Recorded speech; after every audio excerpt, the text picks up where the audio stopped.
Next हम discuss करने वाले हैं एक इनफाइनाइट लूप्स का कॉन्सेप्ट। लूप्स के अंदर जो हमारी एंडिंग कंडीशन होती है, यानी जिस कंडीशन को हम मिडिल में लिखते हैं, वो कंडीशन किसी भी केस में अगर मिसिंग हो या फिर वो कंडीशन हमने ऐसी लिख दी जो कंडीशन कभी फॉल्स होती नहीं, हमेशा एंडिंग कंडीशन अगर ट्रू रहती है, तो उस केस में हमारा लूप चलता ही जाएगा, चलता ही जाएगा, चलता ही जाएगा और कभी रुकेगा नहीं। ऐसे लूप्स को हम इनफाइनाइट लूप्स कहते हैं। और इनफाइनाइट लूप्स कोड के अंदर होना बहुत खराब चीज होती है। इनफाइनाइट लूप अगर किसी भी कोड के अंदर हो तो क्या होगा, वो लूप चलता ही जाएगा, चलता ही जाएगा और लूप के बाहर जितना भी कोड लिखा है वो कभी एग्जीक्यूट ही नहीं होगा। एंड इसके साथ एक और प्रॉब्लम आती है, अगर आपने खोला हुआ है ब्राउजर विंडो टैब खोला हुआ है और कोई इनफाइनाइट लूप रन कर रहा है, तो फिर क्या होगा, ब्राउजर एकदम से हैंग हो जाता है क्योंकि जावास्क्रिप्ट ने लूप को यूज करके सारी की सारी मेमोरी ऑक्यूपाई कर ली। एंड उसके बाद हमारे ब्राउजर को हमें बंद करना पड़ेगा और हमारी जो भी वेबसाइट हमने बनाई होगी वो बिल्कुल काम नहीं करेगी। तो इसीलिए हमेशा कोई भी लूप लिखने से पहले ये चेक करना होता है कि ये लूप कौन सी कंडीशन में बंद होगा एंड क्या किसी पॉइंट पर आकर हमारे लूप की जो कंडीशन होगी वो फॉल्स दे रही होगी। क्योंकि ऐसे लूप जिनकी कंडीशन हमेशा ट्रू रहती है या कंडीशन मिसिंग होती है, ऐसे लूप्स हमारे जो कोड होते हैं उसके लिए बहुत ज्यादा हानिकारक होते हैं।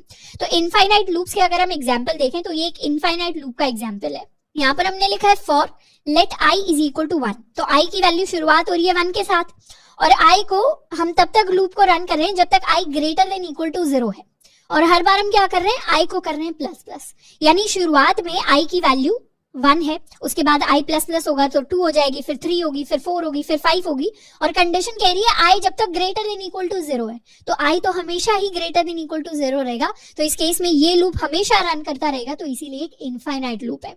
वैसे ही इस लूप को अगर देखें तो इसमें शुरुआत की है let i is equal to 1 के साथ, तो शुरुआत में आई की वैल्यू 1 है, आई को हम हर बार माइनस माइनस कर रहे हैं, तो माइनस माइनस होकर आई 0 हो जाएगा, फिर -1 होगा, -2 होगा, -3 होगा और एंडिंग कंडीशन कह रही है जब तक आई लेस देन इक्वल टू 5 नहीं रहता। तो आई तो माइनस माइनस हो रहा है तो हमेशा लेस देन इक्वल टू 5 रहेगा, तो इसीलिए ये लूप भी मेरा एक इनफाइनाइट लूप है।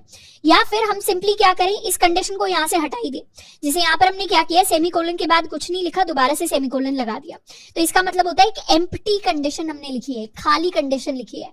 खाली कंडीशन का मतलब ट्रू ही होता है। तो इस केस में भी हमारा लूप क्या करेगा, इनफाइनाइट टाइम्स रन करेगा, कभी रुकेगा ही नहीं, क्योंकि शुरुआत कहां से होनी है वो हमने बता दिया, आई इज इक्वल टू 1 रहेगा। अपडेट कैसे होगा, आई पहले 2 होगा, फिर 3 होगा, फिर 4 होगा, 5 होगा, पर रुकेगा कब, वो अगर हमने कभी स्पेसिफाई नहीं किया तो हमारा लूप कभी रुकेगा ही नहीं। इसको एक बार करके देखते हैं अपनी ब्राउजर विंडो के ऊपर। हम क्या करेंगे, यहाँ पर एक फॉर लूप लिखते हैं, यहाँ लिखेंगे लेट आई इक्वल्स 1, हम कंडीशन को छोड़ने ही वाले हैं अभी के लिए और हर बार आई को कर देंगे प्लस प्लस एंड हर बार हम console.log करने वाले हैं अपना आई। इसको कर लिया सेव। ये हमारा ब्राउजर है, ब्राउजर के अंदर मैं एक और टैब खोल लेती हूँ इनकेस पूरी विंडो ना बंद हो जाए। अब अगर मैं इस कोड को करूँ रिफ्रेश तो क्या होगा, ये प्रिंट होते जा रहे हैं, नंबर्स प्रिंट होते जा रहे हैं, प्रिंट होते जा रहे हैं, प्रिंट होते जा रहे हैं। एक तरीके से हमारी विंडो एक पॉइंट के बाद हैंग हो जाएगी, you can see it hanging. And इसमें ये वाला जो रीलोड का हमारा सिंबल दिखाता है वो भी वर्क नहीं कर रहा, क्रॉस का साइन भी वर्क नहीं करेगा, काफी सारी चीजें वर्क नहीं करेंगी इस विंडो के ऊपर। एंड इवेंचुअली इसको हमें क्या करना पड़ेगा, मैं अभी अपने ब्राउजर के ऊपर क्लिक भी नहीं कर पा रही हूँ, तो इवेंचुअली एक पॉइंट के बाद हमें इस विंडो को यहाँ पर क्लोज करना पड़ेगा। तो आई होप कि हमें थोड़ा सा आइडिया लगा होगा कि पूरी मेरी स्क्रीन जो है ब्राउजर की वो ब्लैक हो गई और सारे के सारे टैब्स बंद हो गए। तो कुछ इसी तरीके का ही काम होता है जब हम इनफाइनाइट लूप्स को अपने कोड के अंदर लिख रहे हैं। तो हमेशा किसी भी लूप को लिखने से पहले ये जरूर ध्यान रखना है कि ये लूप इनफाइनाइट टाइम्स रन ना करे, क्योंकि जैसे ये रन करेगा हमारे वेब पेज बंद हो जाएंगे, ब्राउजर बंद हो जाएगा और हमारी वेबसाइट क्रैश हो सकती है। नेक्स्ट हम एक लूप को लिखने वाले हैं to print the multiplication table of 5, यानी मुझे मल्टीप्लिकेशन टेबल ऑफ 5 को प्रिंट करना है। तो उसको प्रिंट करने का क्या तरीका होगा, हम लिखेंगे 5, 10, 15, 20, उसके बाद 25, 30, 35, 40, 45 एंड फाइनली 50। तो इस तरीके से मुझे अपनी टेबल को प्रिंट करना है। अब इस टेबल में एनालाइज करना है मेरा स्टार्टिंग पॉइंट क्या है, ये मेरा स्टार्टिंग पॉइंट है, हमारा एंडिंग पॉइंट क्या है, ये हमारा एंडिंग पॉइंट है। यानी हम एक फॉर लूप बनाएंगे, for let i is equal to 5, इसको थोड़ा और बेटर तरीके से लिख लेते हैं, I is equal to 5, ending condition है जब तक आई की value less than equal to 50 नहीं रहती। तो ये मेरा स्टार्ट हो गया, ये मेरा एंड हो गया। अब हमें चेक करना है हमारी अपडेट कंडीशन क्या है। तो जब भी किसी नंबर की टेबल होती है, अपडेशन में क्या होता है, नेक्स्ट नंबर उतने ही प्लस होकर आ रहा होता है। जैसे 5 में 5 प्लस कर देंगे तो 10 आ जाएगा, 10 में 5 प्लस कर देंगे तो 15 आ जाएगा, 15 में 5 प्लस कर देंगे तो 20 आ जाएगा। अगर यहीं पर हमें 3 की टेबल प्रिंट करवानी होती तो हर बार हम 3 प्लस करते, 7 की टेबल प्रिंट करवानी होती तो हर बार हम 7 को प्लस करते। तो उसी तरीके से अपडेशन में क्या होगा, i is equal to i plus 5 आ जाएगा। और लूप के अंदर हम क्या करेंगे, लूप के अंदर प्रिंट करवा देंगे console.log हमारे i को। तो इस तरीके से हम टेबल ऑफ 5 प्रिंट करवा सकते हैं। यहां से लूप हटा देते हैं and let's write for let i equal to 5, i जब तक लेस देन इक्वल टू 50 है, i में हमेशा कर देंगे i प्लस 5 और लूप के अंदर हम लिख देंगे console.log i। जूम इन कर लिया थोड़ा सा, सेव एंड नाउ रिफ्रेश। तो क्या हुआ, 5, 10, 15, 20, 25 इस तरीके से पूरी की पूरी 5 की टेबल हमारे लिए प्रिंट हो गई। यहीं पर अगर हमें 3 की टेबल प्रिंट करवानी होती तो हम सिंपली लिखते i इज इक्वल टू 3, जब तक 30 तक नहीं पहुंच जाते, जब तक i में 3 नहीं प्लस कर देते। सेव रिफ्रेश, तो ये मेरे पास क्या होता है 3, 6, 9, 12, 15 इस तरीके से 3 की पूरी टेबल आ जाती। यहीं पर 4 की टेबल प्रिंट करवानी होती तो 4 से शुरुआत करते, एंड में 40 तक जाते और हर बार प्लस करवाते हम 4 को। इसको कर लेते हैं रिफ्रेश, 4, 8, 12, 16, 20, 24। तो इस तरीके से हमारे पास 4 की पूरी टेबल प्रिंट हो गई। यहाँ पर एक इंटरेस्टिंग चीज करते हैं, हम क्या करेंगे, यूजर से पूछेंगे कि उसे कौन से नंबर की टेबल प्रिंट करवानी है। तो एक प्रॉम्प्ट हम लिख सकते हैं, राइट योर नंबर। इस तरीके से हम यूजर से पूछ सकते हैं कि उन्हें कौन से नंबर की टेबल प्रिंट करवानी है। तो यहाँ पर let n is equal to, हमने जो भी नंबर यूजर ने पास किया होगा उसको नंबर n में स्टोर करवा लिया। अब हम क्या करेंगे, अपने फॉर लूप के अंदर इसको कर लेते हैं कमेंट आउट, अपने फॉर लूप के अंदर ऐसी सी ही कंडीशंस लिखेंगे। तो हम लिखेंगे फॉर, यहाँ पर हम करते थे हमेशा let i is equal to 4 या i इज इक्वल टू 3 या i इज इक्वल टू 5, इस बार हम करेंगे let i is equal to n। तो इसका क्या मतलब हुआ, n मतलब जो भी नंबर, चाहे वो 4 हो, चाहे वो 5 हो, चाहे वो 7 हो। लेट्स सपोज अगर यूजर ने 4 दिया तो i इज इक्वल टू 4 लिखने की जगह हमने लिख दिया i is equal to n।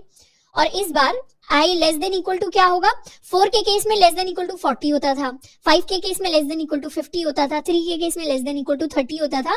तो n के केस में less than equal to n multiplied by 10 होगा, n इंटू 10। तो n अगर 3 है तो 30 हो जाएगा, 4 है तो 40 हो जाएगा, 5 है तो 50 हो जाएगा, 7 है तो 70 हो जाएगा। और वहीं पर अपडेट कैसे करते हैं, i is equal to i plus 4 या i is equal to i plus 3। तो उसी तरीके से इस बार अपडेट करेंगे i is equal to i plus n, यानी जो भी n की वैल्यू है, और हर बार प्रिंट करवा देंगे console.log i। तो कुछ नहीं किया, सिंपली जो भी नंबर था हमारा उसको हमने n से रिप्लेस कर दिया। तो एक जनरल लॉजिक सामने फॉर्म करने की कोशिश की है यहाँ पर किसी भी नंबर की टेबल प्रिंट करवाने के लिए। अब इसको कर लेते हैं सेव एंड नाउ रिफ्रेश। यहाँ से हमसे पूछ रहा है right your number. Let's suppose हमने अपना नंबर दिया 5, तो यहाँ पर सिर्फ 5 प्रिंट हुआ फॉर सम रीजन हमारे लिए। इसका रीजन ये है कि ये जो प्रॉम्प्ट हमारे पास आता है, प्रॉम्प्ट में से कुछ भी रिस्पॉन्स जो आता है ये एक नंबर नहीं होता, ये एक्चुअली एक स्ट्रिंग होती है। तो हम क्या करेंगे, n को स्ट्रिंग में कन्वर्ट करेंगे। कन्वर्ट करने के लिए हम एक फंक्शन यूज कर सकते हैं, parse int. I hope parse int के बारे में जब हमने प्रॉम्प्ट्स के बारे में बात की थी तब ऑलरेडी बात की है, नहीं तो पार्स इंट का बेसिक काम होता है इसके अंदर आप जो भी डालेंगे वो इंटीजर बन जाएगा, या उसमें से जो भी इंटीजर वैल्यू है वो हमारे पास आ जाएगी।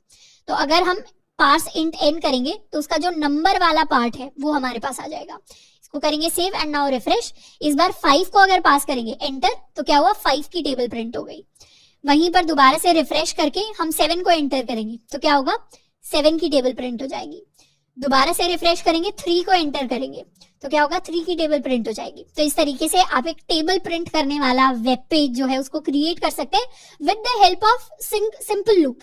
मतलब एक बहुत ही सिंपल सा हमने लॉजिकल लूप यहाँ पर क्रिएट किया मल्टीप्लिकेशन का, और बस एक प्रॉम्प्ट लिया है यूजर से, और उसकी हेल्प से आप किसी भी नंबर की टेबल प्रिंट करवा सकते हैं। जैसे मेरे जैसा स्टूडेंट है जिसको मान लो बचपन में 15, 17 तक 20 तक टेबल सिखाते थे, अब मुझे उतनी टेबल्स कभी याद नहीं हुई। तो लेट्स सपोज अगर किसी स्टूडेंट को 17 की टेबल प्रिंट करनी है तो सिंपली क्या करना है, कोड लिखना है, 17 की टेबल प्रिंट हो गई। तो एज अ प्रोग्रामर आपको बहुत सारा जो मैथ है उसको याद करने की जरूरत नहीं है, आप सिंपली लॉजिक से उसको अपनी विंडो के ऊपर, अपने कंप्यूटर के ऊपर, सिस्टम के ऊपर क्रिएट कर सकते हैं। अब जैसे इससे पहले हमने नेस्टेड एरेज के बारे में बात की है, हमने नेस्टेड कंडीशंस के बारे में बात की है, वैसे ही हमारे पास नेस्टेड लूप्स भी होते हैं। यानी हम एक लूप के अंदर एक सेकंड लूप को लिख सकते हैं। इनफैक्ट ये नेस्टिंग का लेवल बहुत लेवल्स तक जाता है। हम चाहे तो 3 नेस्टेड लूप्स लिख सकते हैं, 4 लिख सकते हैं, 5 लेवल्स तक भी लिख सकते हैं, जितने मर्जी चाहे, बट यूजुअली हम प्रोग्रामिंग के अंदर 2 नेस्टेड लूप्स तक ही देखने को मिलते हैं। अब यहाँ पर नेस्टिंग जब होती है लूप्स में, तो लूप्स कुछ इस तरीके से दिखाई देते हैं। यानी ये जो बाहर की तरफ हमने क्या लिखा, एक फॉर लूप लिखा, उसके अंदर हमने एक वेरिएबल डिफाइन किया, let i is equal to 1, i less than equal to 3, i plus plus. उसके अंदर हमने एक दूसरा लूप क्रिएट कर दिया। यानी लूप के अंदर जहां हमें काम करना था, वहां पर काम करने के लिए हमने एक सेकंड लूप क्रिएट कर दिया, जिसको हम अपना इनर लूप कहेंगे। तो बाहर वाला जो लूप होता है, इसको हम अपना आउटर लूप कहते हैं, और अंदर वाले लूप को हम अपना इनर लूप कहेंगे। इनर लूप के अंदर हमने नया वेरिएबल बनाया, let j is equal to 1, और फिर j के लिए कुछ कंडीशन बनाई, उसके लिए कुछ अपडेशन दिए, और अंदर की तरफ हमने प्रिंट करवाया है j को। अब एक बार क्या करेंगे, इस सेम लूप को हम अपने कोड के अंदर एक बार रन करके देखेंगे, एंड उसके बाद हम इसको ड्राई रन करने वाले हैं। हमने क्या किया है, अपने app.js में हम लिखने वाले हैं, let i is equal to 1, i less than equal to 3, हर बार हम कर रहे हैं i प्लस प्लस, और यहाँ पर इस लूप के अंदर हमने एक और नया फॉर लूप क्रिएट किया है, let j equal to 1, j less than equal to 3, j plus plus, और हर बार इसके अंदर हम प्रिंट करवा रहे हैं console.log j। इसको कर लेते हैं save, and now refresh. Refresh किया तो क्या प्रिंट हुआ, पहले 1 2 3 प्रिंट हुआ, फिर दोबारा 1 2 3 प्रिंट हुआ, फिर दोबारा 1 2 3 प्रिंट हुआ। यानी ये जो j की वैल्यू है 1 2 3, ये 3 बार प्रिंट हुई। क्यों? क्योंकि आउटर लूप 3 बार रन किया। हम चाहे तो थोड़ा सा और इसको डिस्क्रिप्टिव फैशन में प्रिंट करवा सकते हैं, जैसे बाहर की तरफ हर बार हम लिख रहे हैं आउटर, एंड इसमें हम i की वैल्यू को या बैक टेक्स्ट यूज करते हैं, हर बार लिख देते हैं आउटर लूप, एंड इसमें हम i की वैल्यू को प्रिंट करवा देंगे।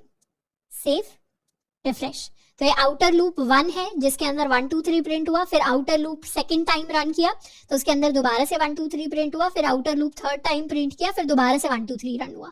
तो इस तरीके से बाहर वाला लूप 3 बार रन कर रहा है, अंदर वाला लूप भी हमारा 3 बार रन कर रहा है। पर क्योंकि 3 बार रन कर रहा है अंदर वाला लूप, एक बार बाहर वाले के लिए, फिर बाहर वाला सेकंड टाइम रन कर रहा है तो ये 3 बार दोबारा रन कर रहा है, फिर ये थर्ड टाइम कर रहा है तो 3 बार दोबारा रन कर रहा है। तो inner loop eventually 9 times run कर रहा है, 3 प्लस 3 प्लस 3। अब ये कैसे रन कर रहा है उसको हम एक बार ड्राई रन करके देखते हैं। शुरुआत में नेस्टेड लूप्स क्या हो सकते हैं, बिगिनर्स के लिए थोड़े से कंफ्यूजिंग हो सकते हैं, तो उसमें घबराने की बात नहीं है। क्या करना है, हल्का सा पॉज करना है। आपको 5-10 मिनट एक्स्ट्रा ही लगेंगे ड्राई रन करने में, पर हमेशा ड्राई रन जरूर करके देखना है स्टार्टिंग में। एक बार हम ड्राई रन कर लेंगे तो हमारा डर जो है लूप्स का वो कंप्लीटली खत्म हो जाएगा। तो नेस्टेड लूप्स फिर उतने डरावने या कंफ्यूजिंग हमें नहीं लगेंगे। शुरुआत करते हैं, हम आउटर लूप के साथ स्टार्ट करेंगे। तो अभी क्या है, आउटर लूप के अंदर हमने इनिशियलाइज किया है i को टू 1। तो आउटर लूप के अंदर अभी i की वैल्यू है 1 के इक्वल।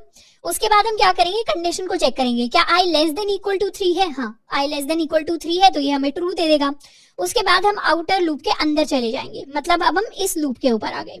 इस लूप के लिए हमने अब इनिशियलाइज किया है एक नए वेरिएबल j को। तो हमने j की वैल्यू को इनिशियलाइज किया है 1 के साथ, तो हम लिख देंगे j is equal to 1, and उसके बाद कंडीशन चेक करेंगे क्या j की value less than equal to 3 है। हाँ, j की value less than equal to 3 है, तो उस केस में हम प्रिंट करवा देंगे j को। एक आउटपुट विंडो बना लेते हैं, this is my output window. तो उसमें क्या हुआ, हमने प्रिंट करवा दिया सबसे पहले j को, तो j की वैल्यू है अभी 1 के इक्वल। उसके बाद हम क्या करेंगे, j को कर देंगे अपडेट। अभी बाहर वाले लूप पर हमें नहीं जाना, पहले क्या होगा, अंदर वाला लूप कंप्लीटली खत्म होगा तभी हम दोबारा से बाहर वाले लूप पर जाएंगे। तो अब हम j को कर देंगे अपडेट, j हो गया plus plus, j plus plus होकर हो गया j इज इक्वल टू 2 के इक्वल। अब j जैसे इक्वल टू 2 हुआ, हम दोबारा से चेक करेंगे क्या j less than equal to 3 है। हाँ, j less than equal to 3 है, तो दोबारा से j को प्रिंट करवा दो। j को प्रिंट करवाने के लिए हम यहाँ पर प्रिंट करवा देंगे 2। j से ही प्रिंट होगा, उसके बाद दोबारा से j को अपडेट कर देंगे। j को अपडेट करके हम कर देंगे j is equal to 3, and दोबारा से कंडीशन को चेक करेंगे क्या 3 लेस देन इक्वल टू 3 है। अब 3 लेस देन इक्वल टू 3 है, उस केस में हमें ट्रू मिलेगा। दोबारा से j को प्रिंट करवाएंगे, j की वैल्यू है 3 तो 3 को प्रिंट करवा दिया। 3 को प्रिंट करवाने के बाद दोबारा से j को प्लस प्लस करके अपडेट करेंगे। जैसे ही j को अपडेट किया, j की वैल्यू अब हो गई 4 के इक्वल।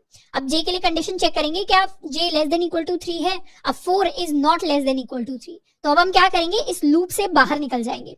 मतलब ये जो मेरा इनर वाला लूप है, अब हम इससे बाहर निकल जाएंगे। बाहर निकल कर कहां पर आएंगे, बाहर निकलकर यहां पर आएंगे, यानी अपने आउटर लूप के पास। आउटर लूप ने क्या किया, अपना अंदर वाला काम कंप्लीट कर लिया। अब क्या करेंगे, आउटर लूप वाले वेरिएबल को हम अपडेट करेंगे। तो क्या होगा, i++ होकर अपडेट हो जाएगा। जैसे ही i++ होकर अपडेट होगा, अब आउटर लूप के अंदर हमें पता है कि हमारे i की वैल्यू क्या हो जाएगी, ++ होकर 2 हो जाएगी।